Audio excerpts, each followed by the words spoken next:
Feel the real fair with us. প্রিয় listeners, আসসালামু আলাইকুম। Feel the real fair with us এর দেশ ও দেশের বাইরে থেকে যারা আমাদের ওয়ার্ল্ড ডের আজকের 29তম পর্বের সাথে যুক্ত হয়েছেন বা পরবর্তীতে হবেন, সকলকে জানাচ্ছি শুভেচ্ছা ও ভালোবাসা। আশা করি সকলে ভালো আছেন, সুস্থ আছেন। প্রিয় লিসনার্স, আজকের 29তম পর্বে আমরা আমাদের প্রিয় রেমিট্যান্স যোদ্ধা ভাইদের পাঠানো ঘটনাগুলো উপস্থাপন করব। আজকের এপিসোডে দুটি ঘটনা থাকছে। দুটি ঘটনায় আপনার মনে ভয় ও শিহরণ জাগাতে সক্ষম হবে ইনশাল্লাহ। চলুন ঘটনায় চলে যাই। তবে যাবার আগে সেই চিরচেনা কথাগুলো আবারও বলতে চাই। এই ভিডিওতে লাইক বাটন প্রেস করতে ভুলবেন না। ভিডিওর লিঙ্কটা বেশি বেশি করে শেয়ার করে দিন। প্রিয় লিসনার্স, ঘটনাগুলো কেমন লাগছে তা জানিয়ে এই ভিডিওর কমেন্ট সেকশনে কমেন্ট করতে পারেন। আমাদের ফেসবুক পেজ এবং গ্রুপ রয়েছে আপনাদের হরর ওয়ার্ল্ড নামে। সেখানে গিয়েও আপনারা আপনাদের মতামত জানাতে পারেন। যারা ঘটনা পাঠাতে চান তারা লিখে অথবা রেকর্ড করে যে কোনোভাবে ঘটনা পাঠাতে পারেন আমাদের ইমেল অ্যাড্রেসে fahimhassan472@gmail.com। অ্যাড্রেসের স্পেলিংটা বলে দিচ্ছি, FAHIMHOSSEN@gmail.com। স্পেলিংটা আমাদের ভিডিও ডেসক্রিপশনে দেয়া রয়েছে, সেখান থেকে চেক করে নিতে পারেন। প্রিয় লিসনার্স, আলহামদুলিল্লাহ সুম্মা আলহামদুলিল্লাহ, আপনাদের কাছে অশেষ কৃতজ্ঞতা। আপনাদের হরর ওয়ার্ল্ড হাঁটি পাপা করে 4 লক্ষ সাবস্ক্রাইবারের একটি প্ল্যাটফর্ম হিসেবে যাত্রা শুরু করেছে। খুব অল্প কিছু সাবস্ক্রাইবার নিয়ে আমাদের যাত্রা শুরু করেছিলাম, সেটা এখন 4 লক্ষ সাবস্ক্রাইবারের পরিবার হিসেবে নতুন করে আবার যাত্রা শুরু করল। খুব তাড়াতাড়ি ইনশাল্লাহ আমরা 5 লক্ষের মাইল ফলক ছুঁয়ে ফেলব। এরপর ইনশাল্লাহ আমরা 1 মিলিয়ন সেলিব্রেশন করব। আর অনেকে বলেছেন 4 লক্ষ সাবস্ক্রাইবার উপলক্ষে কোনো স্পেশাল এপিসোড হবে কিনা। আমরা শুরু থেকেই বলেছিলাম যে আমরা কোনো স্পেশাল এপিসোড করব না। আমরা 5 মিলিয়ন অর্থাৎ 5 লক্ষ উপলক্ষে একটি স্পেশাল এপিসোড করব। সেটা নির্ভর করবে আমরা কোথা থেকে কি ধরনের গয়না পাচ্ছি তার ওপর। তবে 4 লক্ষ উপলক্ষে এই মুহূর্তে কোনো স্পেশাল এপিসোড করতে পারছি না বলে আন্তরিকভাবে দুঃখিত। আশা করছি লিসেনাররা বিষয়টা ক্ষমা সুন্দর দৃষ্টিতে দেখবেন। প্রিয় লিসেনার্স, আজকের এই এপিসোডের প্রথম যে ঘটনাটি আপনাদের সাথে শেয়ার করব, এটি পাঠিয়েছেন একজন ইলেকট্রিক্যাল ইঞ্জিনিয়ার। তিনি বর্তমানে সংযুক্ত আরব আমিরাতের আবুধাবির আল আইন নামক শহরে রয়েছেন। তিনি সেখানে একটি পাওয়ার ডিস্ট্রিবিউশন কোম্পানিতে চিফ ইঞ্জিনিয়ার হিসেবে কর্মরত। তার দেশের বাড়ি চট্টগ্রামের ফটিকছড়ি উপজেলার নাজিরহাট পৌরসভায়। তিনি যখন এলাকায় ছিলেন তখন এই ঘটনা এর একটি অংশের সাক্ষী হয়েছিলেন। চলুন ঘটনাটা শুনে আসি। ঘটনাটি 2020 সালের, যখন লকডাউন চলছিল। এরও আগে উনি ঢাকায় পিডিবিতে চাকরি করতেন। চিন্তা করলেন যে চাকরিটা আর করবেন না, চাকরিটা ছেড়ে দিয়ে বিসিএস এর প্রিপারেশন নেবেন। তো বিসিএস এর প্রিপারেশন নেওয়ার জন্য উনি ঢাকার পিডিবির চাকরিটা ছেড়ে দেন এবং চট্টগ্রামে চলে আসেন। পরবর্তীতে দেখা গেল উনি কিছুটা আর্থিক সমস্যার সম্মুখীন হচ্ছেন, কারণ উনি যখন চাকরি করতেন মোটামুটি ভালো অঙ্কের বেতন পেতেন এবং তার চলাফেরার একটা নির্দিষ্ট ধারা ছিল। হঠাৎ করে চাকরি ছেড়ে দেওয়ার পর সেই ধারাটা তো আর অব্যাহত রাখা ছিল না, যার কারণে উনি কিছুটা আর্থিক সমস্যার মধ্যে পড়ে গেলেন। পরবর্তীতে চিন্তা করলেন যে চট্টগ্রামে আরেকটি চাকরি নেবেন এবং পাশাপাশি বিসিএস এর প্রিপারেশনটাও চালিয়ে যাবেন। এমন চিন্তা করেই মূলত চট্টগ্রাম ইপিজেড এর একটি বেসরকারি কোম্পানিতে তিনি ভাইভা দেন। লিখিত পরীক্ষায় পাস করার পর ভাইভা দিয়েছিলেন এবং ভাইভা ভালো হওয়ায় চাকরিটা তার হয়ে যায়। তার জয়নিং ছিল 2020 সালের ফেব্রুয়ারি মাসের 1 তারিখে। যার ঘটনা আমরা বলছি তার নাম মোহাম্মদ জাহিদ হোসেন। তো উনি পরিবার সহ থাকতেন চট্টগ্রামের অক্সিজেন এলাকায়। যারা চট্টগ্রামের আছেন তারা কিন্তু অক্সিজেন এলাকাটাকে অবশ্যই চিনে থাকবেন। এখন সমস্যা হলো ওইখান থেকে ইপিজেডে গিয়ে চাকরি করতে আবার বাসায় ফেরাটা তাদের জন্য বেশ কষ্টসাধ্য হয়ে যাচ্ছিল। তাই তার পরিবারের লোকজন চিন্তা করল তারা বাসা ছেড়ে দিয়ে ফটিকছড়িতে চলে যাবেন। আর জাহিদ হোসেন ভাই চিন্তা করলেন যে উনি ইপিজেডের কাছাকাছি বাসা নেবেন। ইপিজেডের কাছাকাছি যে বাসাগুলো ছিল ওগুলো বেশ ঘনবস্তিপূর্ণ এলাকা হওয়ায় তার খুব একটা পছন্দ হল না। উনি চিন্তা করলেন উনি আগ্রাবাদে বাসা নেবেন। উনার পরিবার নিজ এলাকায় চলে গেলেও তারা যে বাসায় থাকতেন সেটা কিন্তু একদম ছেড়ে দেননি। এই জাহিদ হোসেন ভাই অক্সিজেনের ওই বাসাতে থেকেই আগ্রাবাদে বাসা খুঁজছিলেন। তিনি একা থাকবেন বলে একটা ছোট বাসা খুঁজছিলেন। সাবলেট হলে ভালো হয়, কিন্তু তিনি মনোমতো বাসা পাচ্ছিলেন না। এরপর উনি অনলাইনে খোঁজাখুঁজি করেন। অনলাইনে বাসা খোঁজার বিভিন্ন পেজ রয়েছে। সেখানে খুঁজতে খুঁজতে একটা পর্যায়ে একটা বাসা পেয়ে যান। উনি সেখানকার নম্বরে ফোন করেন। এক ভদ্রলোক ফোন ধরেন। তার সাথে কথা হওয়ার পর তিনি বাসাটা দেখতে আসতে বলেন। উনি সন্ধ্যার দিকে সেখানে এলেন। দেখা গেল বাসাটা বেশ বড়। ওখানে এক দম্পতি থাকেন। তাদের বিয়ে হয়েছে ৩-৪ বছর, তবে কোনো সন্তান নেই। প্রথম দর্শনে জাহিদ হোসেন ভাইয়ের ওই দম্পতিকে ভালো লেগে যায়। আবার ওই দম্পতিও জাহিদ হোসেন ভাইকে পছন্দ করেন। প্রথম দর্শনে অনেক সময় একে অপরের প্রতি একটা ভালো ইমপ্রেশন তৈরি হয়, একটা ভালো লাগা তৈরি হয়, ভালো মানুষ বলে মনে হয়। এক ক্ষেত্রেও তেমনটাই হয়েছিল। এই কারণে ওই দম্পতিও জাহিদ হোসেন ভাইকে রুমটা নেওয়ার জন্য অনুরোধ করেন। জাহিদ হোসেন ভাইও তাদের দেখতে রাজি হয়ে যান। তাদের ভালো লেগেছে। ওই রুমটার সাথে ব্যালকনি ও ওয়াশরুম সংযুক্ত ছিল, মানে একদম সেপারেট। আর ওনাকে কোনো ধরনের ফার্নিচার কিনতে হয়নি। ওয়ার্ডরোব, খাট, একটা রুমে একজন থাকার জন্য যা যা লাগে সবকিছুই ছিল। এটা ওনার জন্য একটা প্লাস পয়েন্ট ছিল। শুধু জামা কাপড় নিয়ে আসতে হবে, আর খাওয়া দাওয়াটা উনি বাইরেই করবেন বলে জানিয়ে দেন। বৃষ্টিপারি অফিস করে উনি চলে যাবেন ফটিকছড়ির নাজিরহাটে উনার বাসায়, এবং রবিবারে এসে সরাসরি অফিসে যাবেন। এই রবিবার থেকে বুধবার পর্যন্ত সময়টা উনি সন্ধ্যার পরে বাসায় অবস্থান করবেন। এতে করে তাদের জন্য ভালো হলো। উনারা মূলত দুজন থাকতেন, তাই বাসাটা ফাঁকাই থাকত। কোনো একটা কারণে উনারা আসলে একটা সাবলেট চাইছিলেন। যাই হোক, দ্রুতই উনি নতুন বাসায় উঠে পড়বেন। তো প্রথম দিন যখন উঠেছেন, মালপত্র বলতে তার জামা কাপড় এবং বিসিএস প্রিপারেশনের বইগুলো আগের বাসায় ছিল। সেগুলো তখনও শিফট করাননি। তো জামা কাপড় রেখে উনি অফিসে চলে গিয়েছেন। অফিসের ওয়ার্কিং আওয়ার শেষ করে সন্ধ্যার পরে উনি বাসায় আসেন। বাসায় আসার পর উনি যখনই বিশ্রাম নেওয়ার জন্য বিছানায় বসেছেন, হঠাৎ করে শরীরটা কেমন যেন ভারী হয়ে গেল। তেমন একটা অস্বস্তি বোধ তার মধ্যে হচ্ছিল।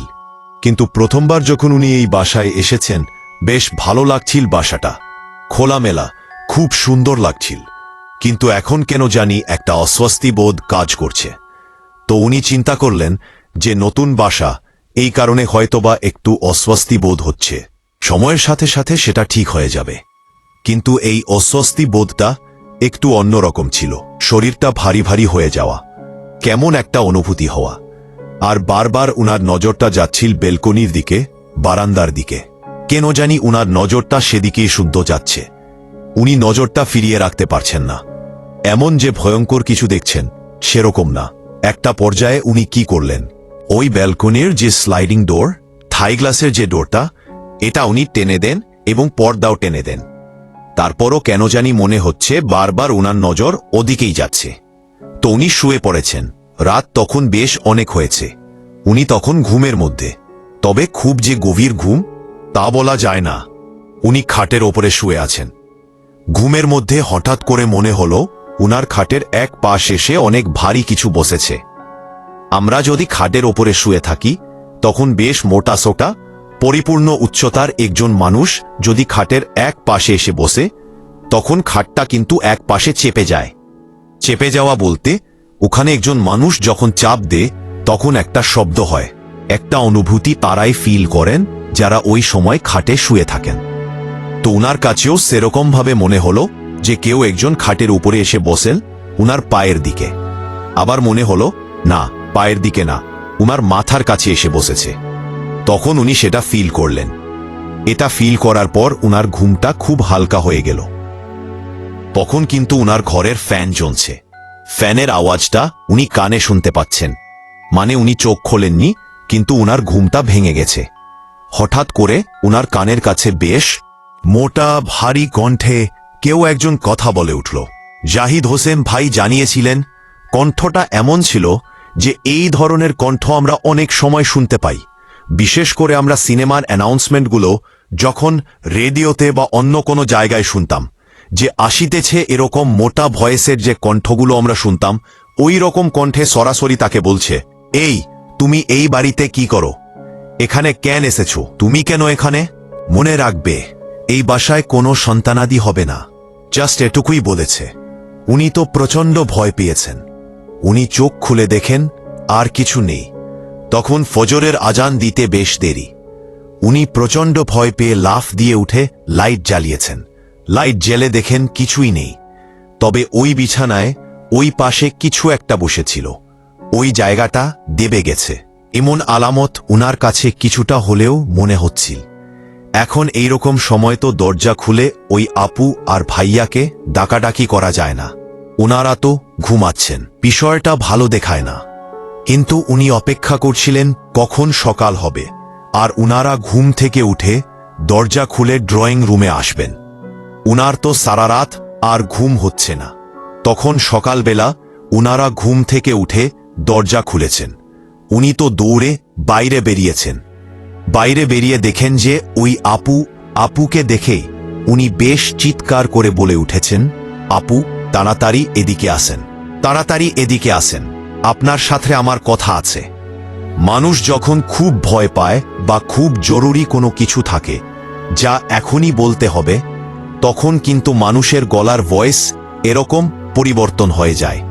উনি এমনভাবে বললেন যে ওই আপু চমকে উঠেছেন। উনি ভয় পেয়ে গেলেন, এ কি হলো? তখন ওই আপু বলছেন, তুমি শান্ত হ, বসো, এই সোফায় বসো। তো সোফায় বসার পর এই জাহিদ হোসেন ভাই বললেন যে, আপু আমার সাথে একটা ভয়ঙ্কর ঘটনা ঘটে গেছে, এই ব্যাপার আমি শুনেছি। এইটা শোনার পর ওই আপুকে খুব চিন্তিত দেখা গেল। ঘুম থেকে ওঠার পর স্বাভাবিকভাবে মানুষের ফেস এক ধরনের থাকে, সময়ের সাথে কিছুটা পরিবর্তন হয়, কিন্তু ঘুম থেকে ওঠার পর তার চেহারা যেমন ছিল হঠাৎ করে মনে হলো চেহারাটা কালো মলিন হয়ে গেছে। উনি গভীরভাবে কিছু চিন্তা করছেন। কয়েক মিনিট চিন্তা করার পর উনি কিছু কথা বললেন। মনে হলো উনি কোনো রহস্যের গন্ধ পাচ্ছেন। উনি বললেন যে আসলেই অনেক দিন ধরেই কেমন একটা অস্বস্তি বোধ হয়, এই জন্যেই সাবলেট দিয়েছি যাতে করে এই সমস্যাটা কেটে যায়। কিন্তু বুঝতে পারলাম এখানে অন্য কোনো সমস্যা আছে। তখন ওই আপু বললেন যে উনি এর আগে 7 মাসের সন্তান সম্ভাবা হয়েছিলেন। যখন উনার গর্ভে সন্তানের বয়স 7 মাস, হঠাৎ করে এই সন্তান নড়াচড়া বন্ধ করে দিয়ে এরপর যখন ডাক্তারের কাছে নিয়ে যাওয়া হয়, তখন দেখা গেল এই সন্তানটি গর্ভের মধ্যেই মারা গিয়েছে। তো এরকম সমস্যার কথা উনি বললেন। এরপর ওই আপু বললেন যে, ভাই তুমি অফিসে যাও, তোমার ভাইয়া অফিসে যাক, সন্ধ্যার পর তোমার ভাইয়াই এই বিষয়ে বিস্তারিত তোমাকে বলবে। তো উনি তখন মোটামুটি তাড়াতাড়ি ফ্রেশ হয়ে চলে যান, কারণ সকাল 7টার সময় উনার অফিসের স্টাফ বাস একটা নির্দিষ্ট জায়গায় আসে, এই জন্য তাকে তাড়াতাড়ি বের হতে হয়। ওই সময় আর কথা বলার সুযোগ ছিল না। তো ওনার স্বামী যখন আসেন, আসার পর সন্ধ্যায় জাহিদ হোসেন ভাইও চলে আসেন। তখন ওই ভাইয়াই এই জাহিদ হোসেন ভাইকে ডাকেন। তখন ওই আপুও পাশে ছিলেন। তখন দুজনে মিলে এই বিষয়গুলো আবারও বলেন। এই বিষয়টা খুব চিন্তার বিষয়। মূলতা মঙ্গলবারে উনি বাসায় উঠেছেন। মঙ্গলবার রাতেই স্বপ্নটা দেখেছেন। বুধবার এই স্বপ্নের কথা তিনি আপুকে বলেন। বুধবার উনি অফিস করে বাসায় চলে যাবেন। তো উনি বাসায় যখন গিয়েছিলেন, ওনার মা বাবার সাথে বিষয়টা শেয়ার করেন। জাহিদ হোসেন ভাই ওনার মা বাবার সাথে যখন বিষয়টা শেয়ার করেন, ওনার মা বাবা বলেন, জাহিদ তুই আর ওই বাসায় যাস না, তোর একটা সমস্যা হয়ে যাবে, নিশ্চয়ই এখানে অন্য ভয়ঙ্কর কিছু আছে, তোর একটা বিপদ হবে। তুই যেহেতু এরকমটা দেখছি, সুতরাং তুই ওই বাসায় যাবি না। এখন উনি কি করবেন? মা বাবা বলছেন। বাসায় থেকে তখন উনি বিভিন্ন বন্ধুবান্ধবকে ফোন দিয়েছেন, কিন্তু আশেপাশে কোনো বাসা পাওয়া যাচ্ছিল না। একটা পর্যায়ে এসে উনি সিদ্ধান্ত নেন যে না, উনি বাসা পরিবর্তন করবেন না, কেননা ওই আপু ভাইয়া যে আন্তরিকতা দিয়ে উনাকে বাসা ভাড়াটা দিয়েছেন, ছোট ভাইয়ের মতো করে দেখছিলেন, উনারা এরকম একটা সমস্যার মধ্যে পড়ে গেছেন, এই মুহূর্তে কিভাবে উনি তাদেরকে বিপদে ফেলে চলে আসবেন। এটার একটা সমাধান তো করে যেতে হবে। উনি চিন্তা করেছে যে উনি বাসা পরিবর্তন করবেন না, তবে উনি এতটুকু পরামর্শ দিয়েছিলেন ওই ভাইয়াকে ফোন করে যে ভাইয়া, এই বাসায় মনে হয় সমস্যা আছে, বাসাটা পরিবর্তন করতে হবে, কিন্তু আমি আপনাদের সাথেই থাকব। তখন এরকম কথাবার্তাই হয়ে যায় যে জাহিদ হোসেন ভাই উনাদের কাছেই থাকবেন এবং তারা সবাই মিলেই অন্য কোনো জায়গায় বাসা খুঁজবেন। সন্ধ্যার দিকে ওই ভাইয়া এবং জাহিদ হোসেন ভাই দুজনে মিলে বাসা খুঁজতেন। তবে ওই যে মোটা ভারী কণ্ঠে উনাকে যে কথাটা বলা হয়েছিল সেটা উনি পরবর্তীতে আর না শুনলেও ওই অস্বস্তি বোধটা কিন্তু ছিল। আরও একটি বিষয় ওই ভাইয়া জাহিদ হোসেন ভাইকে বলেছিলেন। ওই ভাইয়া বলেছিলেন যে উনার স্ত্রীর গর্ভে 7 মাসের সন্তানটি নড়াচড়া বন্ধ করে দেওয়ার কয়েকদিন আগে উনি একটি স্বপ্ন দেখেছিলেন। কি সেই স্বপ্ন? উনি স্বপ্নেতে দেখেছিলেন এই যে যেই রুমটাতে জাহিদ হোসেন ভাই ভাড়া নিয়েছেন সেই রুমে ওই ভাইয়া শুয়ে আছেন। তো একটি বাচ্চা 1.5-2 বছর বয়সের বাচ্চার মতো হবে, দৌড়াদৌড়ি করছে, খেলছে। খেলতে খেলতে বাচ্চাটা দৌড়ে ওই বেলকনির দিকে চলে যাচ্ছে, আর ওই ভাইয়া কিন্তু শুয়ে শুয়েই সেটা দেখছেন। ওই বাচ্চাটাকে উনি চেনেন না। বাচ্চাটা বেলকনির দিকে দৌড়ে যাচ্ছে, হঠাৎ করে বাচ্চাটা পেছন দিকে ঘুরল, ঘুরে ওই ভাইয়ার দিকে তাকিয়ে হাসি দিল। হাসি দেওয়ার পর ওই বাচ্চাটা বেলকনি থেকে এক লাফ দিয়ে নিচে পড়ে গেল। তখন ওই ভাইয়া তাড়াতাড়ি করে ওই বেলকনির দিকে চলে গেলেন বাচ্চাটার কি হলো দেখার জন্য। তিনি নিচের দিকে তাকিয়ে দেখেন ওই বাচ্চাটা নিচে পড়ে এমনভাবে চ্যাপ্টা হয়ে গেছে, মারা গেছে, একদম রাস্তার সাথে মিশে গিয়েছে। অর্ধপক্ক নরম ফল যদি আমরা উপর থেকে ফেলে দেই তখন ফ্লোরের উপর পড়লে যেরকম চ্যাপ্টা হয়ে যায় ওরকম হয়ে গিয়েছে। এই স্বপ্নেটা দেখার পর তিনি ভরমর করে উঠে বসলেন। আরে এটা কি দেখলাম! এর কয়েকদিন পরেই উনার স্ত্রীর গর্ভের সন্তানের নড়াচড়া বন্ধ হয়ে গিয়েছিল। তাহলে বোঝা যাচ্ছে এই স্বপ্নের একটা গুরুত্বপূর্ণ অর্থ ছিল যেটা ওই সময় উনি বুঝতে পারেননি। তো এটা জাহিদ হোসেন ভাইকে জানিয়েছেন। যাই হোক, উনারা বাসা খুঁজছিলেন। তবে এর মধ্যে যেটা হয় সেটা হচ্ছে যে উনারা ভালো কোনো হুজুর দেখানোর কথা বলেন। এর ভিতরে আরেকটা সমস্যা হয়ে যায়, লকডাউন শুরু হয়ে যায়। লকডাউন শুরু হয়ে গেলে অফিস আদালত বন্ধ হয়ে যায়। জাহিদ হোসেন ভাই উনার বাড়ি চট্টগ্রামের ফটিকছড়ির নাজিরহাট পৌরসভায় চলে যান। তো এর মধ্যে ফোনে যোগাযোগ হচ্ছিল ওই ভাইয়া আপুদের সাথে, উনারা হুজুর দেখিয়েছিলেন। একটা পর্যায়ে ওই ভাইয়া ফোন করে জানান, আলহামদুলিল্লাহ, সমস্যার সমাধান হয়েছে। মূলত ওই ভাইয়া জানান যে এই ভাইয়া এবং আপুর উপরে ভয়ঙ্কর এক জিন চালান করে দেওয়া হয়েছিল। বিশেষ করে এই আপুর উপরে এর প্রভাবটা খুব বেশি, আর এই জিনটা শুধু একটা কাজই করবে, কোনো সন্তানাদি হতে দেবে না। আর এই কাজটা মূলত কে করেছেন? ওই ভাইয়া যেই অনুমানটা করেছেন সেটা হচ্ছে তারই আপন বড় ভাইয়া স্ত্রী। মূলত এই ভাইয়া এবং আপু পছন্দ করে বিয়ে করেছিলেন, যেটা পরিবার থেকে প্রথমে মেনে নেয়নি, পরবর্তীতে মেনে নিতে বাধ্য হয়েছে। এখন চাকরি সূত্রে ওই ভাইয়া তো তার স্ত্রীকে নিয়ে চলে এসেছেন অন্য একটা জায়গায়, সেখানে বাসা ঠিক করেছেন, ওনারা ঘর সংসার করছেন। মূলত ওই ভাইয়ার বড় ভাইয়ের স্ত্রী তিনি এই কুপরামর্শটা তার পরিবারের সদস্যদেরকে দিয়েছেন যে এই ছেলের বিয়ে করা এই মেয়ের যেন কোনো সন্তান সন্ততি না হয়। এখানে দুটো উদ্দেশ্য: এক, এই ছেলের কোনো অরিশ যদি জন্মগ্রহণ করে তাহলে সম্পত্তিতে ভাগাভাগি হয়ে যাবে, এটা একটা সমস্যা। 2, এটা কোনো সন্তানাদি হতে দেওয়া যাবে না, যেন কোনো ওয়ারিশ সৃষ্টি না হয় এবং সম্পত্তি ওই ভাইয়ার বড় ভাই ভোগদখল করতে পারে। এই পরামর্শটা সেই বড় ভাইয়ের স্ত্রীর মাথা থেকে এসেছে এবং সেই পরামর্শে সম্মত হয় এই ভয়ঙ্কর অপকর্মটা ওনারা করেছেন। তো হুজুরের কাছ থেকে এই ধরনের তথ্য পাওয়ার পর হুজুর ওনার পদ্ধতিতে রুকাইয়া করে এই সমস্যাটা সমাধান করেছেন। এক্স্যাক্ট কোন পদ্ধতি অবলম্বন করেছেন এই বিষয়ে অবশ্য জাহিদ হোসেন ভাই বলতে পারেননি। তবে আলহামদুলিল্লাহ, এর বেশ কিছুদিন পর যখন লকডাউন উঠে যায়, সবকিছু ঠিকঠাক হয়ে যায়। এরপর অবশ্য তিনি অন্য বাসায় চলে গিয়েছিলেন। বেশ কিছুদিন পর উনার মেসেঞ্জারে একটি ছবি ওই ভাইয়া পাঠিয়েছিলেন। দেখা যায় উনার একটা সন্তান হয়েছে। সেই সন্তানের ছবি, বিভিন্ন সময় এই সন্তানের সাথে উনাদের খুনসুটির বিভিন্ন ছবি, এগুলো উনার মেসেঞ্জারে পাঠাতেন। উনার ওই ফেসবুক আইডিটা হ্যাক হয়ে যাওয়ার কারণে সেটা উনি আর রিকভার করতে পারেননি। পরে আরও একটি ফেসবুক আইডি খুলেছেন, সেটার সাথে অবশ্য ওই ভাইয়া এবং আপু যুক্ত নেই। এরপর উনি দেশের বাইরে চলে এসেছেন চাকরি নিয়ে। এখন উনাদের ফোন নাম্বারটা নেই, আর ওই ফেসবুকের সাথে কানেক্টেড না থাকার কারণে তাদের সাথে যোগাযোগ নেই, যার কারণে উনাদের নামটা এবং ঠিকানাটা জাহিদ হোসেন ভাই বলেননি।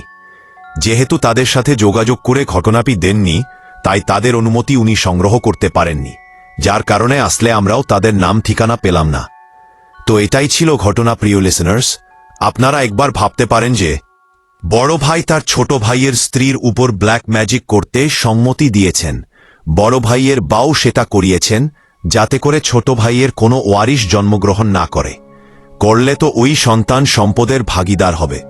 তাই গর্ভের মধ্যেই জিন চালান করে, ভয়ঙ্কর পিশাচ জিন চালান করে সেই শয়তানকে দিয়ে ওই সন্তানকে হত্যা করেছে। ওই শয়তানটাকে চালান করে দেওয়া হয়েছে গর্ভের ওই নিষ্পাপ মাসুম শিশুর ওপরে, আর ওই শয়তানটা এসেই এই শিশুদেরকে হত্যা করেছে। প্রিয় লিসেনার্স, এই বাস্তবতা শুধু জাহিদ হোসেন ভাই দেখেননি, অতীতেও এমন ঘটনা ঘটছে। এরকম ভয়ঙ্কর বাস্তবতা আমাদের আশেপাশে ছড়িয়ে ছিটিয়ে রয়েছে।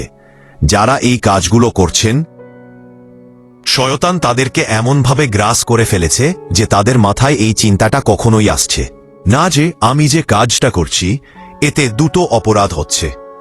আমি সুস্পষ্ট কুফরির মধ্যে লিপ্ত রয়েছি, দুটো আমি মানুষ হত্যা করালাম। এখানে সুস্পষ্ট দুটো ভয়ঙ্কর অপরাধ, এখানে সুস্পষ্ট কুফরির মধ্যে লিপ্ত রয়েছি। তো এই ঘটনার সাথে আপনারা অনেকেই নিজেদের অনেক বিষয়কে কানেক্ট করতে পারবেন। প্রিয় লিসনার্স, যদি এই ধরনের কোনো সমস্যা আপনারা বুঝতে পারেন বা অনুভব করেন, দ্রুত ভালো কোনো হুজুরের কাছ থেকে রুকিয়া করে এই সমস্যার সমাধান করে নেবেন। কারণ একজন মানুষের সবচাইতে বড় ক্ষতি জাদু টোনার মাধ্যমে কিন্তু তার নিকটাত্মীয় স্বজনরাই করে। দূরের লোকজন কিন্তু কম করে না তা না, তবে কম করে। নিকটাত্মীয় স্বজনরাই সবচেয়ে বেশি ক্ষতি করে। দেখবেন যে কোনো একটা ছেলে ভালো একটা চাকরি পেয়েছে, এরপরেই তার বিভিন্ন ধরনের সমস্যা শুরু হয়ে গেছে, কিংবা সে হঠাৎ করে মারা গিয়েছে। কারণ সে চাকরি পেয়েছে, তার নিকটাত্মীয় স্বজনরা সেটা সহ করতে পারছে না। ও এত ভালো চাকরি পাবে, ওকে মানুষ সম্মান করবে, সমাজে ওর গ্রহণযোগ্যতা বেড়ে গেলে এটা আমার মানতে পারবো না, কিছু একটা করতে হবে। কি করবে? চলে গেলে তান্ত্রিকের কাছে, করে দিলে কালো জাদু। কারো ব্যবসায় উন্নতি হচ্ছে, সহজ হচ্ছে না, করে দিলে কালো জাদু। এই রকম অসংখ্য ব্যাপার চারদিকে ঘটছে। আল্লাহ আমাদেরকে হেফাজত করুন। প্রিয় লিসনার্স, ধন্যবাদ জানাচ্ছি জাহিদ হোসেন ভাইকে। জাহিদ হোসেন ভাই আরও একটি বিষয় জানিয়েছেন, তিনি যেখানে চাকরি করছেন চিফ ইঞ্জিনিয়ার হিসেবে যেহেতু আছেন, খুব ভালো একটা পোস্টে রয়েছেন। উনার সাথে অনেকেরই কথা হয়, ইন্ডিয়ান, পাকিস্তানি, বাংলাদেশি। তো উনি যখন কাজ করেন আপনাদের হরর ওয়ার্ল্ড ছেড়ে রেখে উনি কাজ করেন।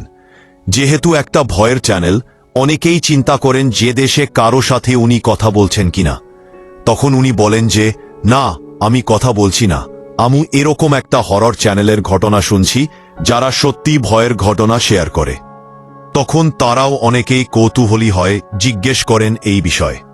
তখন জাহিদ হোসেন ভাই জিজ্ঞেস করেন যে আপনাদের কাছে জানা কোনো ঘটনা আছে কিনা। তাদের কাছ থেকে ছোট ছোট ঘটনা শুনেছেন, আমাদেরকে জানিয়েছেন, সময় করে সেগুলো পাঠাবেন। আর উনার যে কাজ, এই কাজে দায়িত্ব অনেক বেশি, প্রচণ্ড মানসিক ও শারীরিক চাপও থাকে। যতটুকু সময় পান পরিবারের সাথে একটু কথা বলতে হয়। এখন তো উনি বিয়ে করেছেন, 2023 সালে বিয়ে করেছেন বলে জানিয়েছেন আমাদেরকে। তো মা বাবা, ভাই বোন, স্ত্রী, তাদের সাথে তো কথা বলতে হয়। এর মধ্যে আবার রেকর্ড করে ঘটনা পাঠানোটা বেশ কষ্টসাধ্যই বলতে হয়। তো আলহামদুলিল্লাহ, আপনাদের ভালোবাসায় আমরা শিখত।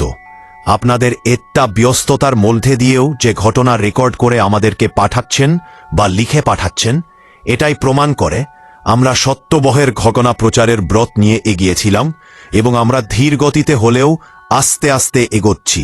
আমাদের সাবস্ক্রাইবার্স আস্তে আস্তে বাড়ছে, কিন্তু তবুও আমি বিশ্বাস করি যে আস্তে আস্তে আমি অনেকটা পথ ইনশাল্লাহ আপনাদেরকে সাথে নিয়ে পাড়ি দিতে পারব। আর এই যাত্রায় আরও অসংখ্য মানুষ আমাদের সাথে যুক্ত হবেন, যারা আপনাদের হরর ওয়ার্ল্ড সম্পর্কে নতুন করে জানবেন। আর এই জানার কাজটা যেন আমরা সবাই মিলে করতে পারি, আপনারা আপনাদের আশেপাশে যারা রয়েছে তাদের কাছে আপনাদের হরর ওয়ার্ল্ড সম্পর্কে জানাতে পারেন। তাদেরকে আমাদের চ্যানেলে সাবস্ক্রাইব করার জন্য উৎসাহিত করতে পারেন। তাদের কাছে কোনো ঘটনা থাকলে আমাদেরকে পাঠানোর জন্য অনুপ্রাণিত করতে পারেন। চলুন প্রিয় লিসেনার্স, চলে যাই আমাদের এইবারের এপিসোডের পরবর্তী আরও একটি ঘটনায়। চলুন শুনে আসি সেই ঘটনাটি।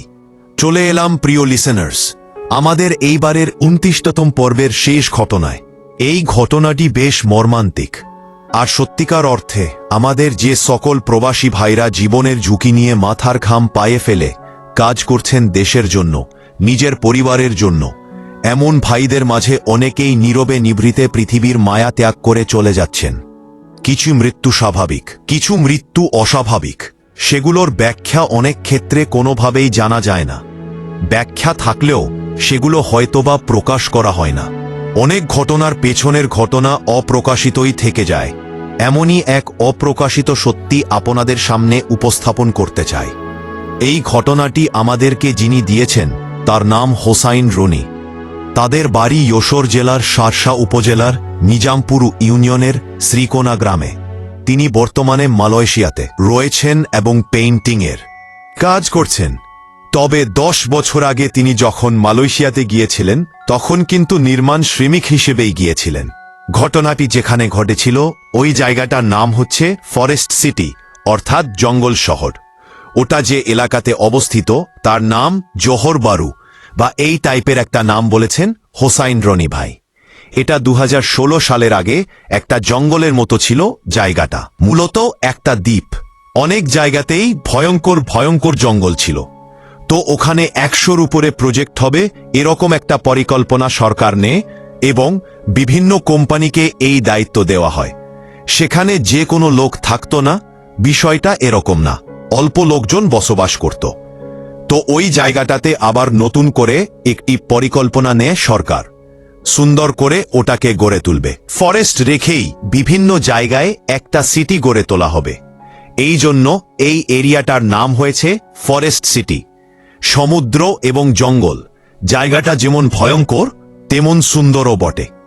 ওখানে অনেক বাংলাদেশি ভাইরাই অবৈধভাবে বসবাস করছিলেন, অর্থাৎ মালয়েশিয়াতে 2016 সালের কথা বলছি। অনেকের হয়তোবা ওয়ার্ক পারমিটের মেয়াদ শেষ হয়ে গেছে, তারপরেও মালয়েশিয়াতে রয়েছেন। অনেকে আবার অবৈধভাবে দালাল ধরে গিয়েছেন। তো অনেক ক্ষেত্রে দেখা যায় যে ওনারা অনেক মানবেতর জীবন যাপন করলেও একদম প্রকাশ্যে আসতে পারেন না, বিভিন্ন কাজে বা অনুষ্ঠানে যেতে পারেন না যদি পুলিশ ধরে, কারণ তখন তো তাদের বৈধ কাগজপত্র নেই। এরকম সমস্যায় কিন্তু অনেক মালয়েশিয়া প্রবাসী ভাইরাও রয়েছেন। শুধু মালয়েশিয়া না, বাংলাদেশের অনেক ভাইরাই যারা বিশ্বের বিভিন্ন জায়গায় গিয়েছেন, এরকম সমস্যায় অনেকেই রয়েছেন। ওখানে একটি কোম্পানির প্রজেক্ট শুরু হয়।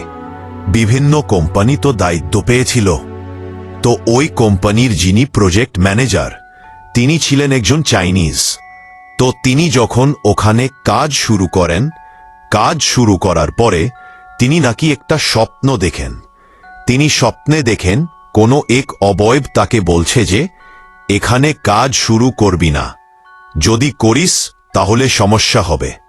আর কি যে সমস্যা হবে তা তুই কল্পনাও করতে পারবি না। তখন তাকে স্বপ্নের মধ্যেই ওই প্রজেক্ট ম্যানেজার জানান যে এখানে আমার কি দোষ, আমি তো চাকরি করি, আমাকে নিয়োগ দেওয়া হয়েছে প্রজেক্টটা ঠিক সময়ে শেষ করার জন্য। তো এটা তো কোম্পানির কাজ যে তারা এখানে কাজ করবে কি করবে না, এটা তাদের সিদ্ধান্ত। আমার তো এখানে কিছু করণীয় নাই। আমার দায়িত্ব দেওয়া হয়েছে, আমি সেটা করব, এটা আমি থামাতে পারবো না। তখন নাকি স্বপ্নের মধ্যে বলা হয় তুই কাজ করতে পারবি 3টা শর্তে। এই 3টা শর্তের যে কোনো একটা শর্ত মানলেই তোকে কাজ করতে দেওয়া হবে, না হলে ভয়ঙ্কর পরিণতি ভোগ করতে হবে তোকে। প্রথম শর্ত, তোর ছেলেকে নিয়ে যাব আমরা। এটা তো ম্যানেজার রাজি হন না, কেউই তো তার সন্তানকে দিতে চাইবে না, এটাই স্বাভাবিক। দ্বিতীয় শর্ত, 3 জন শ্রমিককে বলি দিতে হবে, এটাও ম্যানেজার মেনে নেন না। তৃতীয় শর্ত, 4 থেকে 5 হাজার শ্রমিককে খাওয়াতে হবে একসাথে এক বসায়। ম্যানেজার বলেন এটাও অসম্ভব, কারণ ওই জায়গাতে 4-5 হাজার শ্রমিককে একসাথে পাকানো সম্ভব নয়। ওই জায়গার প্রেক্ষাপটে সেটা অসম্ভব ছিল। এখন ম্যানেজার কি আসলেই 3টা শর্তই রিজেক্ট করেছিলেন, নাকি কোনো একটা মেনে নিয়েছিলেন? নিজের সন্তানকেও দিতে চাইলেন না। 4-5 হাজার শ্রমিককে এক জায়গায় করাটাও টাফ ছিল, কারণ কোম্পানির নীতিগত সিদ্ধান্ত ছাড়া এরকমের একটা কাজ করা অসম্ভব ছিল। কারণ ওই দ্বীপে আসতে হলে জাহাজে করে শ্রমিক নিয়ে আসতে হবে। এত শ্রমিক জাহাজে করে নিয়ে আসা কি সরকার অ্যালাউ করবে? নিশ্চয়ই করবে না। সরকার কেনেই বা 4-5 হাজার শ্রমিককে ওখানে ঘুরতে যেতে দেবে? নিশ্চয়ই না। তাহলে নীরবে নিভৃতে কোনটা করা যায়? নিশ্চয়ই 3 জন শ্রমিককে বলি দেওয়া। ম্যানেজার কি এটাই মেনে নিয়েছিলেন? চলুন সামনে এগিয়ে যাই। আসলে কি হয়েছিল সেখানে? কাজ শুরু হয়ে যায়। 3 শিফটে কাজ হতো। 24 ঘন্টাকে 3 ভাগে ভাগ করে 8 ঘন্টা 8 ঘন্টা 3 8 24। এইভাবে 3 শিফটে কাজ হতো। 24 ঘন্টা কাজ চলত। কি রাত, কি দিন, কি দুপুর, কি সকাল, কি ভোরবেলা, কি মধ্যরাত, কন্টিনিউয়াস কাজ চলছে।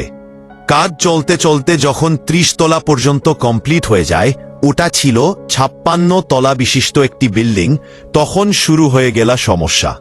30 তলা হতে কিন্তু খুব বেশি দিন লাগেনি, দ্রুত কাজ করেছে সবাই।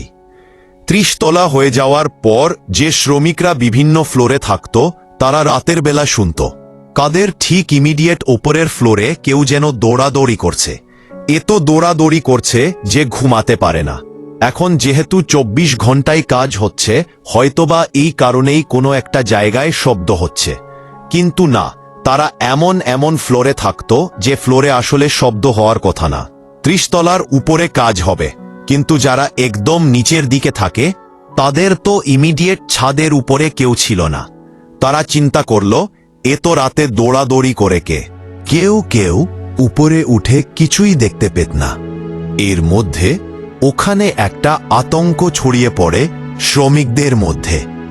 সেটা হচ্ছে, মাঝে মাঝে নাকি ওই প্রজেক্টের আশেপাশে বিল্ডিংয়ের কিনারায় সাদা শাড়ি পরা কোনো একটা নারী অবয়বকে দৌড়াদৌড়ি করতে দেখতে, দৌড়ে ছাদ থেকে লাফ দিতে। কিন্তু কোথায় যে পড়ত এটা কেউ দেখতে না। শ্রমিকদের মধ্যে একটা আতঙ্ক সৃষ্টি হয়ে যায়। এই আতঙ্কে অনেক শ্রমিক ভয়ে সেখান থেকে চলে যেতে থাকে। শ্রমিকদের সংখ্যা যখন কমে গেল, তখন এই চাইনিজ ম্যানেজার পড়ে গেলেন এক বিপদে। কারণ তাকে একটা নির্দিষ্ট সময়ের মধ্যে কাজ শেষ করতে হবে। প্রত্যেকটা ফ্লোর, প্রত্যেকটা কাজের ইউনিট একটা নির্দিষ্ট সময়ে বেঁধে দেওয়া আছে। এই কাজগুলো এই সময়ের মধ্যে শেষ করতে হবে। শ্রমিক চলে যাচ্ছে, উনি কাজ করাবেন কাকে দিয়ে? এই জন্য যে শ্রমিকরা ছিল তাদের কাজের সময়টা বাড়িয়ে দেওয়া হয়। বিষয়টা এরকম যে প্রত্যেক গ্রুপের কাজ আরেকটা গ্রুপের সাথে ওভারল্যাপ হবে। যেমন তারা 8 ঘন্টা তো তাদের কাজ করতেই থাকবে, অন্যরা এসেও সেই সময়ে তাদের কাজ করতে থাকবে। তাদের 8 ঘন্টার জায়গা 12 ঘন্টা করে দেয়া হলো। প্রত্যেকটা গ্রুপ 12 ঘন্টা করে কাজ করবে। 8 ঘন্টা পর আরেকটা গ্রুপ আসার পরে আগের গ্রুপ 4 ঘন্টা অতিরিক্ত কাজ করবে, তা না হলে কাজ শেষ হবে না। তো এইভাবে কাজ শুরু করা হলো। 30 তলা যখন হয় 31-32 তলার মতো হয়ে গেছে, তখন এখানে একটা বিষয় রয়েছে, সেটা হলো এক এক তলা ফ্লোরের যখন ছাদ ঢালাই হয়, আমাদের দেশে আমরা দেখি যে কাঠ দিয়ে ফ্রেম করে ওপরের ছাদ ঢালাই দেওয়া হয়। ইদানিং দেখা যাচ্ছে যে স্টিলের পাতগুলো দেওয়া হয়। তো ওই রকমই ওইখানে অ্যালুমিনিয়ামের পাত দেওয়া হতো, এবং ছাদ ঢালাই হওয়ার পর নির্দিষ্ট সময় পর সেগুলো আবার খুলে ফেলা হতো। এগুলো আবার পরবর্তী উপরের যে ছাদ ঢালাই দেওয়া হবে তখন সেগুলো সেখানে সেট করা হতো। এরকম একটা ফ্লোরে যখন অ্যালুমিনিয়ামের পাতগুলো খোলা হবে, তখন একজন শ্রমিক একটা অংশে কাজ করছিলেন। সেখানকার অ্যালুমিনিয়ামের পাতটা উনি খুলবেন। তখন কিন্তু অনেক রাত। ওই রাতের শিফটে যারা কাজ করছিলেন, ওইখানে আশেপাশে 5-6 জন লোক কাজ করছিলেন। তো একজন নাকি কাজ করতে করতে একটা অ্যালুমিনিয়ামের পাত কিছুতে খুলতে পারছে না। উনি তখন পাশের আরেকজনকে ডাকেন। সে আসে। সে আসার পর দুজন মিলেও খুলতে পারছে না। এইভাবে আরেকজনকে ডাকায়। এরকম করতে করতে প্রথমে একজন, পরে আরও 3 জন, মোট 4 জন ব্যক্তি মিলেও কোনোভাবেই এই অ্যালুমিনিয়ামের পাতটাকে খুলতে পারছে না। অনেক চেষ্টার পর হঠাৎ করে অ্যালুমিনিয়ামের পাতটা এমনভাবে খুলে যায়, আর ওই অংশটা ছিল একদম ছাদের কিনারায়। এমনভাবে হ্যাচকা টানে খুলে যায় যে এই 3 জন তাদের বডির ব্যালেন্স রাখতে পারে না। এই 3 জনই বিল্ডিং থেকে নিচে পড়ে যায়। তবে ওই অংশটা এমন একটা জায়গায় ছিল যেখানে বিল্ডিংয়ের মাঝে কিছু ফাঁকা জায়গা থাকে, যেমন লিফটের জায়গা। এরকম কিছু জায়গা তারা ফাঁকা রেখেছিল। হয়তোবা ওই বিল্ডিংয়ের ডিজাইনটা ওরকম ছিল। এই 3 জন ওইরকম একটা ফাঁকা জায়গা দিয়ে নিচে পড়ে গিয়েছিল। পড়তে পড়তে একজনের বডি 8 তলায় পড়ে, আরেকজনের বডি 2 তলায় পড়ে, আরেকজনের বডি একদম নিচে তলায় পড়ে। আর আরেকজন, যিনি ওই ধাক্কা খেয়ে নিচে পড়েননি, উনার ধাক্কাটা ছিল উল্টো দিকে, অর্থাৎ যে পাশটা কিনারায় না সেই দিকে। উনি আল্লাহর রহমতে বেঁচে যান। তো উনার মুখ থেকে এই ঘটনা শোনা যায়। যখন 3 জন নিচে পড়ে যায়, অনেক জোরে শব্দ হয়। তখন যারা ঘুমন্ত ছিল বা অন্য সাইডে যারা কাজ করছিল, তারা দৌড়ে চলে আসে। চিৎকার চেঁচামেচি শুরু হয়ে যায়। এখানে আরেকটা কথা বলে রাখা ভালো, মাঝে মাঝে নাকি ওই বিল্ডিংয়ের যে শ্রমিক লিফটটা পেরেছিল, যে লিফট দিয়ে শ্রমিকরা ওঠানামা করতেন, ইঞ্জিনিয়াররা ওঠানামা করতেন, এই লিফটটা রাতের বেলা একা একাই চলাচল করতে। এমনও হতো যে সেখানে পাওয়ার সাপ্লাই নেই, কিন্তু লিফটটা ওঠানামা করছে। এটা একটা ভুতুরে লিফট হিসেবে সকলের কাছে পরিচিত ছিল। ওই সময় শ্রমিকরা যে নিচে নামবে, নিচে নামার জন্য লিফটটা তারা খুঁজছে। তারা দেখে লিফটটা নিচে। আবার নিচে দিকের যে শ্রমিকরা, তারা উপরে উঠে কি হয়েছে তা দেখবে। কারা দেখে লিফটটা উপরে। এইভাবে এই একটা লিফট শ্রমিকরা 2 জায়গায় দেখছিল। উপরের শ্রমিকরা দেখে নিচে, আর নিচের শ্রমিকরা দেখে উপরে। এখন তারা ছোটাছুটি শুরু করেছে। কি করবেন এখন? তখন এই 30 তলা থেকেই তারা নিচে নামবেন এমন সিদ্ধান্ত নিলেন। যে যেই ফ্লোরে ছিল, লিফটে তো আর ওঠানামা করা যাচ্ছে না, সবাই নিচে নামবেন। এইভাবে তারা নিচে নামতে শুরু করলে হইচই শুরু হয়ে যায়। পুলিশকে খবর দেওয়া হয়। এই হোসাইন রনি ভাই জানিয়েছেন, ওই সময় অনেক শ্রমিকই নাকি বাইরে বের হতে ভয় পেয়েছিলেন, কেননা তাদের ওয়ার্ক পারমিট ছিল না। অবৈধভাবে এসেছেন, কাগজপত্র তখনও বৈধ হয়নি।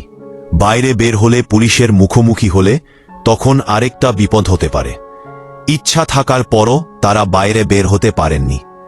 আর দুর্ভাগ্যজনক ব্যাপার হচ্ছে, এই 3 জন শ্রমিক যারা পড়ে গিয়েছিলেন, পরে নির্মমভাবে নিহত হয়েছেন।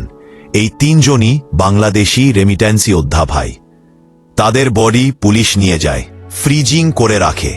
15 থেকে 16 দিন পর তাদের ঠিকানা খুঁজে বের করে পুলিশ সরকারের পক্ষ থেকে লাশ বাংলাদেশে পাঠিয়ে দিয়ে। এরপর কি হলো? এরপর ঘটল আরও ভয়ঙ্কর কিছু ঘটনা। ঘটনা কিন্তু এখানে শেষ নয়। এরপর রাতের বেলা অনেকে এই 3 জন শ্রমিককে দেখত।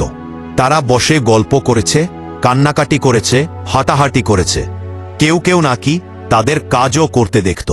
এই সমস্যা যখন শুরু হয়ে গেলে, ভয়ে লোকজন আরও এই প্রজেক্টের কাজ থেকে সরে অন্য প্রজেক্টে গিয়ে যুক্ত হলো। এরকম চলতে থাকলে তো আসলে একটা প্রজেক্ট চলতে পারে না। প্রজেক্টের কাজ বন্ধ হওয়ার উপক্রম। এমনই এক রাতের বেলা সবাই এক বিভৎস দৃশ্য দেখে আতঙ্কিত হয়ে পড়ে। কাজ করছে একটা ফ্লোরে লোকজন, হঠাৎ করে দেখে লিফটটা একা একাই উপরে উঠছে। নিশ্চয়ই কেউ লিফটে উঠছে। কে উঠছে? সেই চাইনিজ ম্যানেজার। কিন্তু চাইনিজ ম্যানেজারের একই অবস্থা। সবাই দেখল ওই লিফটে মূলত চাইনিজ ম্যানেজার ঝুলে রয়েছে। বিভৎসভাবে তাকে হত্যা করা হয়েছে। তার লাশটা ওই লিফটে ঝুলিয়ে রাখা হয়েছে। এটা দেখা মাত্রই সবাই তো চিৎকার চেঁচামেচি শুরু করে দেয়। পুলিশকে খবর দেওয়া হয়। পুলিশ এসে চাইনিজ ম্যানেজারের লাশ উদ্ধার করে। তার পরিবারের সাথে লোকাকোষ করা হয়। তার স্ত্রীর সাথে যখন লোকাকোষ করা হয়, তার স্ত্রী জানায় যে ওই রাতে অন্য আরেকজন ইঞ্জিনিয়ারের ডিউটি ছিল। হঠাৎ করে নাকি কে যেন এসে তাকে ডাক দেয়। ওই সময় নাকি তিনি উনার স্ত্রীর সাথে ফোনে কথা বলছিলেন। উনার স্ত্রী জানায় যে হঠাৎ করে কেউ বলেছে যে প্রজেক্টে আগুন লেগেছে। যেহেতু তিনি মেইন ম্যানেজার, পুরো প্রজেক্টের ম্যানেজার, তার আন্ডারে আরও ম্যানেজার রয়েছে, এখন আগুন লেগেছে, তাকে তো সেখানে যেতেই হবে। উনি তখন উনার স্ত্রীকে বলেছিলেন যে একজন লোক এসেছে, বলছে যে প্রজেক্টে আগুন লেগেছে, তুমি ফোনটা রাখো, আমি একটু দেখে আসি। ফোনের অপর প্রান্তে চায়না থেকে তার ওয়াইফ কিন্তু সেটা শুনতে পেয়েছে। এজন্য উনি চিন্তা করেছেন যে আগুন লেগেছে, স্বামী তো যাবেই, এটা তো তার দায়িত্বের মধ্যেই পড়ে। কিন্তু উনি কিভাবে মারা গেলেন? উনাকে কে হত্যা করল? উনাকে হত্যা করে এই লিফটে কে ঝুলিয়ে দিল? এই বিষয়টা তখন একটা রহস্য হিসেবে রয়ে যায়। যখন এই ঘটনা ঘটে তখন এই প্রজেক্টের কাজ বন্ধ হয়ে যায়, সব শ্রমিক এখান থেকে চলে যায়, এমনকি হোসাইন রনি ভাইও চলে গিয়েছিলেন। স্থানীয় এক হুজুরের মাধ্যমে এই তথ্যটা জানতে পারেন সবাই। এরপর আস্তে আস্তে এক মুখ দুই মুখ হতে হতে অনেকেই এই মূল বিষয়টা জানতে পারেন। হুজুর জানিয়েছিলেন কিভাবে উনাকে স্বপ্ন দেখানো হয়েছিল, কি বলেছিল। মূলত এই চাইনিজ ম্যানেজার ৩ জন শ্রমিককে বলি হিসেবে দিতে রাজি হয়েছিলেন। উনি নাকি জানতেন যে কোন অংশে এই ৩ জন শ্রমিক দাঁড়াবে। মূলত ওই ইউনিটেই এই ৩ জনকে কাজ দেওয়া হয়। ৩ জন ছাড়াও আরও কয়েকজনকে কাজ দেওয়া হয়। কিভাবে ওরা মারা যাবে, কিভাবে ওদেরকে দুর্ঘটনায় ফেলে হত্যা করা হবে, এই দায়িত্বটা নাকি ওই জিনের ছিল। ওরাই এভাবে ওই অ্যালুমিনিয়ামের পার্টটাকে এমনভাবে আটকে রেখেছিল, এবং যখনই খুলে যায় তখনই যে হ্যাচকা টানটা অনুভূত হয়, তখন এই ৩ জনকে এক সাইড থেকে ধাক্কা দিয়ে ফেলে দিয়ে এভাবেই এই ৩ জন নিহত হয়। নিহত বলাটা ভুল হবে, হত্যাকাণ্ডের শিকার হয়। এরা মারা যাওয়ার পর কিছু ভালো জিন তারা ক্ষুব্ধ হয় মূলত এই চাইনিজ ম্যানেজারকে হত্যা করে, এটাই সেই হুজুর বলেছিলেন। এরপর পুনরায় ওই প্রজেক্টের কাজ শুরু হয় এবং কাজ শেষ হয়। এই ঘটনার পর এই হোসাইন রনি ভাই উনি চিন্তা করলেন যে উনি আর কনস্ট্রাকশন রিলেটেড কাজ করবেন না।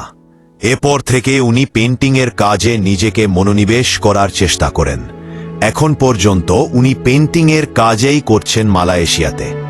প্রিয় লিসেনার্স, একবার ভাবুন ৩০ তলা থেকে কিভাবে তারা নিচে পড়ে গেলেন। পরিবারের মুখে হাসি ফোটানোর জন্যই তো কঠিন এই কাজটি ওনারা করছিলেন। ওনারা কি মৃত্যুর আগে জানতেন যে ওনারা কি ভয়ঙ্কর এক চক্রান্তের শিকার হচ্ছেন? আমার ধারণা উনাদের পরিবারও এই বিষয়টা ওইভাবে জানতে না। উনাদের নাম কি, উনাদের বাড়ি এক্স্যাক্ট কোথায়, এটা হোসাইন রনি ভাই আমাদেরকে জানাতে পারেননি।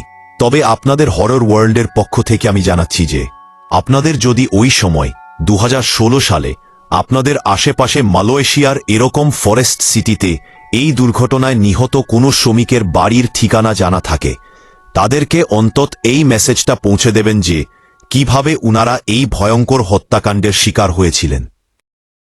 এইখানে কোনো মানুষের হাত ছিল না, আর এই কাজে যেহেতু বাধ্য হয়ে রাজি হয়েছিলেন ওই চাইনিজ ম্যানেজার, এই চাইনিজ ম্যানেজারকে এর খেসারত দিতে হয়েছে। এটা কি ভালো জিনরাই করেছে নাকি অন্য জিনেরা, বিশেষ করে ওই জায়গাতে যারা থাকতে তারা করেছে, এটা নির্দিষ্টভাবে বলা খুব কঠিন। তবে এটুকু বলা যায় যে যতটুকু তথ্য পাওয়া গিয়েছিল আমরা আপনাদের সাথে শেয়ার করার চেষ্টা করেছি। প্রিয় লিসনার্স, এটিই ছিল ঘটনা। এইভাবে যারা দেশের বাইরে গিয়ে নির্মমভাবে নিহত হচ্ছেন বা স্বাভাবিকভাবে মারা যাচ্ছেন, কিন্তু সব মৃত্যুই তো অত্যন্ত দুঃখজনক। তো কিছুদিন আগে একজন ভাই প্রবাস থেকে ফিরছিলেন। তাকে রিসিভ করার জন্য তার পরিবারের সদস্যরা গিয়েছিলেন, শিশু সন্তান সহ পরিবারের সবাই গিয়েছিলেন। গাড়ির ড্রাইভার ঘুমিয়ে পড়েছিলেন। গাড়ি চালাতে চালাতে গাড়িটা নিয়ে রাস্তার পাশ থেকে একটি খাদে নামিয়ে দেন। পুরুষ সদস্যরা বের হতে পারলেও নারী ও শিশুরা বের হতে পারেনি। কি নির্মম দৃশ্য ফেসবুকে, ইউটিউবে বেশে বেরাচ্ছে। একবার চিন্তা করুন, তিনি বিমানে ওঠার আগে ফেসবুকে পোস্ট দিয়েছিলেন, স্বপ্ন যাবে বাড়ি। স্বপ্ন কি বাড়ি গিয়েছিল, নাকি দুঃস্বপ্ন বাড়িতে গিয়েছিল? পরিবারের সকলকে হারিয়ে তিনি এখন পাগল প্রায়। প্রিয় লিসনার্স, এই ধরনের ঘটনাগুলো আসলেই বর্ণনা করার মতো মানসিক অবস্থা আমার থাকে না।